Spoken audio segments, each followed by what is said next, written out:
కేంద్ర రాష్ట్ర ప్రభుత్వాలు అనుసరిస్తున్నటువంటి విధానాల వల్ల ప్రభుత్వ రంగం ఈరోజు ధ్వంసమవుతుంది.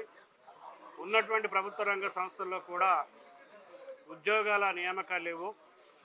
కాంట్రాక్టు నాన్ పర్మనెంట్ కార్మికుల్ని ఉద్యోగులు రిక్రూట్మెంట్ చేసుకుంటున్నారు. ప్రభుత్వ శాఖల్లో కూడా కాంట్రాక్ట్ అవుట్సోర్సింగ్ ఉద్యోగులు పనిచేస్తున్నారు. అదేవిధంగా భారీ మధ్యతర పరిశ్రమల్లో మిల్లుల్లో పనిచేస్తున్నటువంటి వారిని కూడా పర్మనెంట్ కార్మికులుగా గుర్తించి వారికి చట్టపరమైనటువంటి సౌకర్యాలు కల్పించకుండా, కనీస వేతనాలు ఇవ్వకుండా, ఉద్యోగ భద్రత లేకుండా ఈరోజు శ్రమ దోపిడీ చేస్తూ ఉన్నారు. ఈ రాష్ట్రంలో ఉన్నటువంటి కాంట్రాక్టు అవుట్సోర్సింగు నాన్ పర్మనెంట్ ఉద్యోగులు పరిశ్రమల్లో ఉన్నటువంటి వారు, ప్రభుత్వ రంగ సంస్థల్లో ఉన్నటువంటి వారు, కార్పొరేషన్లో ఉన్నటువంటి వారు, రాష్ట్ర ప్రభుత్వ శాఖల్లో పనిచేసేటువంటి వారు లక్షల సంఖ్యలో ఉన్నారు. ఈ లక్షల సంఖ్యలో ఉన్నటువంటి కార్మిక వర్గానికి ప్రభుత్వం అనుసరిస్తున్నటువంటి నిర్లక్ష్య వైఖరి, యాజమాన్యాలకి పాలక వర్గాల యొక్క అండతోని కనీస వేతనాలు అమలు కావట్లేవు. పిఎఫ్ లేదు, ఈఎస్ఐ లేదు, సెలవులు లేవు, చట్టబద్ధ సౌకర్యాలు రావట్లేవు. అనేక చోట్ల ప్రమాదాలు జరుగుతూ ఉన్నాయి. ప్రమాదాలు జరిగేటువంటి ఆ స్థితి వాటిని నివారించడానికి రక్షణ సౌకర్యాలు చేపడతలేరు. ఈరోజు వలస కార్మికులు పెద్ద సంఖ్యలో వస్తున్నారు. వారికి వలస కార్మిక చట్ట ప్రకారం రక్షణ లేదు. ఈ అన్ని కేటగిరీలో ఉన్నటువంటి వారి యొక్క సమస్యల్ని వెలుగులోకి తీసుకురావడానికి కోసం సిఐటి తెలంగాణ రాష్ట్ర కమిటీ ఈరోజు రాష్ట్ర సదస్సుని ఇక్కడ నిర్వహిస్తుంది హైదరాబాద్ సుందరయ్య విజ్ఞాన కేంద్రంలో. ఈ రాష్ట్ర సదస్సులో సెప్టెంబర్ నెల మొత్తం ఈ కార్మికుల యొక్క సమస్యల మీద క్యాంపెయిన్ చేయాలని చెప్పి నిర్ణయం చేశాం. సర్వేలు చేయడం, అధ్యయనము సర్వేల ద్వారా వచ్చినటువంటి సమస్యల మీద రాష్ట్ర వ్యాప్తంగా ఆందోళన పోరాటాలు చేయాలని చెప్పి నిర్ణయం చేశాం.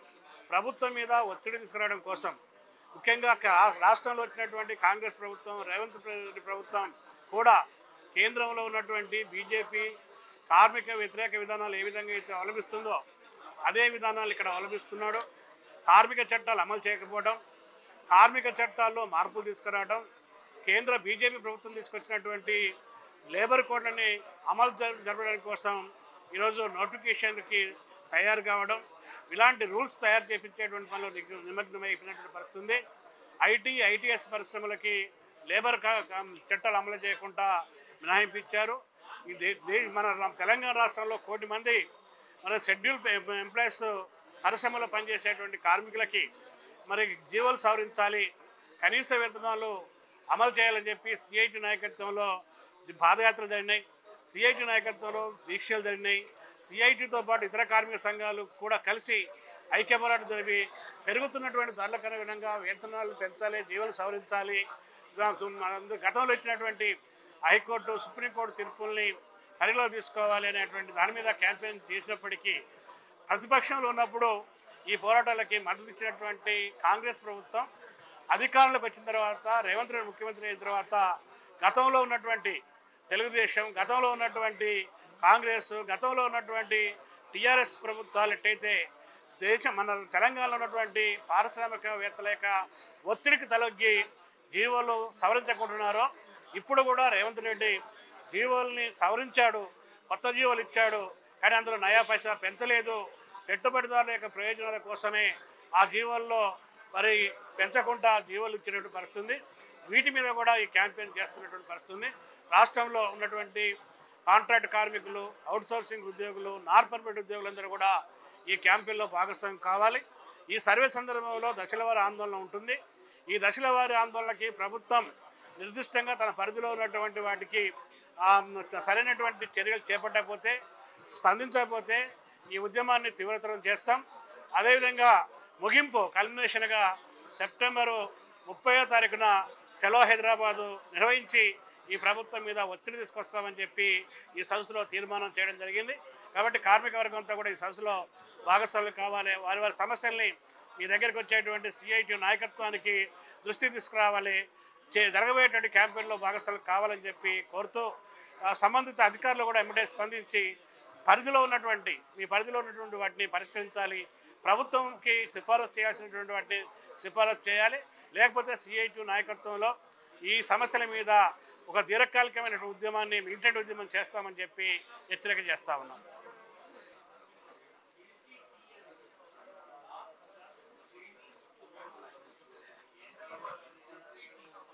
సిఐటి రాష్ట్ర కమిటీ ఆధ్వర్యంలో సెప్టెంబర్ నెల మొత్తం కూడా పెద్ద ఎత్తున కార్మికుల యొక్క సమస్యలపైన క్యాంపెయిన్ చేస్తున్నాము. ఇందులో ప్రధానంగా కేంద్రంలో నరేంద్ర మోడీ బీజేపీ గవర్నమెంట్ మూడోసారి అధికారంలోకి వచ్చిన తర్వాత లేబర్ కోడ్లను అమలు చేసేటువంటి ప్రయత్నం చేస్తూ ఉంది. ఈ లేబర్ కోడ్లలో అత్యంత కీలకమైనటువంటి విషయం ఏమిటంటే పని గంటలు ఇప్పటిదాకా 8 గంటలు ఉంది. ఆ 8 గంటల పని దినాన్ని 12 గంటలకు పని పెంచుతూ లేబర్ కోడ్లో ప్రపోజల్ గవర్నమెంట్ పెట్టింది. ఆమోదం కూడా అయ్యింది, తెలిసింది అందరికీ. దాన్ని అమలు చేయడం కోసం ఇప్పుడు సీరియస్గా ప్రయత్నం చేస్తూ ఉన్నారు. పక్కనే ఉన్నటువంటి కర్ణాటక కాంగ్రెస్ ప్రభుత్వం కూడా 12 గంటలు కాదు 14 గంటలు చేయాలి ఐటీ సెక్టార్లు అనేటువంటి ప్రయత్నం వాళ్ళు చేస్తూ ఉన్నారు. దానికి తీవ్రమైనటువంటి ప్రతిఘటన ఆ రాష్ట్రంలో వచ్చిన తర్వాత కొద్దిగా వెనకడుగు వేసిన పరిస్థితి మనం చూస్తూ ఉన్నాం. ఇతర అనేక రాష్ట్రాల్లో పని గంటల్ని 12కు పెంచుకోవడానికి అన్ని ప్రభుత్వాల మీద పారిశ్రామికవేత్తలు ఒత్తిడి తీసుకొని వచ్చి అమలు చేసేటువంటి ప్రయత్నం చేస్తూ ఉన్నారు. తెలంగాణలో కూడా 12 గంటలు అనేటువంటిది రేపు లేబర్ కోడ్ అమల్లోకి వస్తే ఆటోమేటిక్గా ఇది 12 గంటలు అయ్యేటువంటి పరిస్థితి వస్తుంది. అంటే కార్మిక వర్గం పోరాడి త్యాగాలు చేసి ఆత్మ బలిదానాలు చేసుకొని 100 సంవత్సరాల క్రితమే 200 సంవత్సరాల క్రితమే ఈ పోరాటాన్ని నడిపి సాధించుకున్న 8 గంటల్ని ఇప్పుడు వస్తున్నటువంటి ప్రభుత్వాలు, అది రాష్ట్ర ప్రభుత్వం, కేంద్ర ప్రభుత్వం పెట్టుబడిదారుల ప్రయోజనాల కోసం 12 గంటలుగా మార్చే ప్రయత్నం చేస్తూ ఉన్నారు. 12 గంటలు అదనంగా 4 గంటలు పని చేయించుకొని కార్మికుల యొక్క శ్రమను ఇంకా దోసుకోవడానికి ప్రయత్నం చేస్తూ ఉన్నారు. అదనంగా పని ఇచ్చడానికి అదనంగా వేతనాలు ఇచ్చే పరిస్థితి కూడా లేదు. కాబట్టి 12 గంటలు పెరిగితే మరి కార్మికుడి యొక్క శ్రమ పెరిగితే మరి వాళ్ళ జీతభత్యాలు పెరుగుతాయంటే అవి కూడా పెంచే పరిస్థితులు కూడా లేరు. ఈరోజు తెలంగాణ రాష్ట్ర ప్రభుత్వం కూడా 12,000కి మించి వేతనము పెంచకుండా ఆ రకంగా పెండింగ్లో పెట్టింది. కేంద్ర ప్రభుత్వం అయితే ఇంకా మినిమం లోవర్ లెవెల్ వేజ్ అనేటువంటి పేరు మీద రోజుకు 178 నిర్ణయం చేసింది. అందుకే కార్మికుల యొక్క పని గంటలు అనేటువంటిది 8 గంటలే ఉండాలి, శాస్త్ర సాంకేతిక పెరిగిన దృష్టిలో ఇంకా పని గంటలు తగ్గించాలి అని చెప్పేసి ఈరోజు సందర్భంగా సిఐటిగా మేము డిమాండ్ చేస్తున్నాం. అలాగే వేతనాల కోసం, పని గంటల కోసం, పిఎఫ్, ఈఎస్ఐ, బోనస్లు, ఎందుకంటే అక్టోబర్లో బోనస్లు అన్నీ ఇవ్వాలి. ప్రతి కంపెనీ బోనస్ ఇవ్వాలి, 8.33 మినిమం బోనస్ ఇవ్వాలి, లాభాల్లో ఉంటే 20% బోనస్ ఇవ్వాలి. కాబట్టి బోనస్లు వీటన్నింటి సాధన కోసం చలో హైదరాబాద్ కార్యక్రమాన్ని 30వ తేదీన పెద్ద ఎత్తున పెట్టాం సెప్టెంబరు. ఈ కార్యక్రమంలో రాష్ట్రంలోని అన్ని రంగాల కార్మికులు పెద్ద సంఖ్యలో పాల్గొని జయప్రదం చేయాలని చెప్పేసి సందర్భంగా కోరుతున్నాం.